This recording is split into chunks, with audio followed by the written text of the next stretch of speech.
Imagine waking up before sunrise. The street outside is silent. No bells, no voices, no music. Then you hear it, the scraping of shoes against stone. You look out your window and see a woman standing alone in the street. She isn't celebrating, she isn't smiling, she's dancing. There is no music, no reason, and when you call her name, she doesn't look at you. Hours pass. She's still dancing. By the end of the summer, hundreds will join her, and some of them will die. This is not a legend. This is not folklore. This happened. Strasbourg. The year is 1518. Historians call it the Dancing Plague. Her name was Frau Trophäa. On a hot July morning, she stepped out of her house onto a narrow cobbled street and began to dance. No instruments played. No crowd gathered. Just the sound of her shoes striking stone over and over again. Witnesses later said her face looked empty. Others said it looked terrified. Her arms jerked.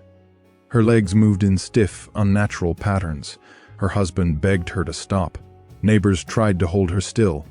She ignored them all. She danced for hours, then days. When her legs finally collapsed beneath her, people thought it was over.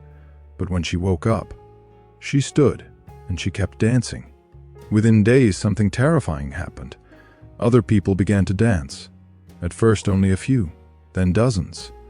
Within a month, nearly 400 people filled the streets of Strasbourg, moving without music, without rest, without control. Men, women, children, priests, even nuns. This wasn't joy. People screamed while they danced. Some cried, some prayed aloud, begging God to make it stop. Their feet swelled, their shoes tore open, blood stained the streets.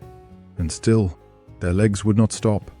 Some dancers collapsed and never stood again.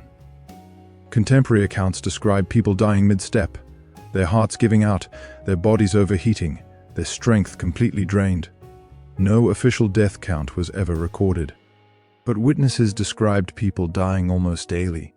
The city was terrified, so Strasbourg's leaders asked the doctors for answers. The doctors ruled out demonic possession. Instead, they blamed something they called hot blood. Their cure was worse than the disease. They believed the only way to stop the madness was to let the dancers dance it out. The city council ordered wooden stages to be built in public squares. They hired musicians, drummers, fiddlers, pipers. They even paid strong men to hold exhausted dancers upright when they collapsed. Music filled the air, and the plague exploded. More people joined. The rhythm pulled them in. People died on the stages while the music kept playing. So what really caused it? Some believe it was ergot poisoning, a hallucinogenic fungus found in bread. Others believed it was a curse. Modern historians point to something far more unsettling. Strasbourg was starving. Diseases were spreading. Religious fear dominated daily life. The stress became unbearable.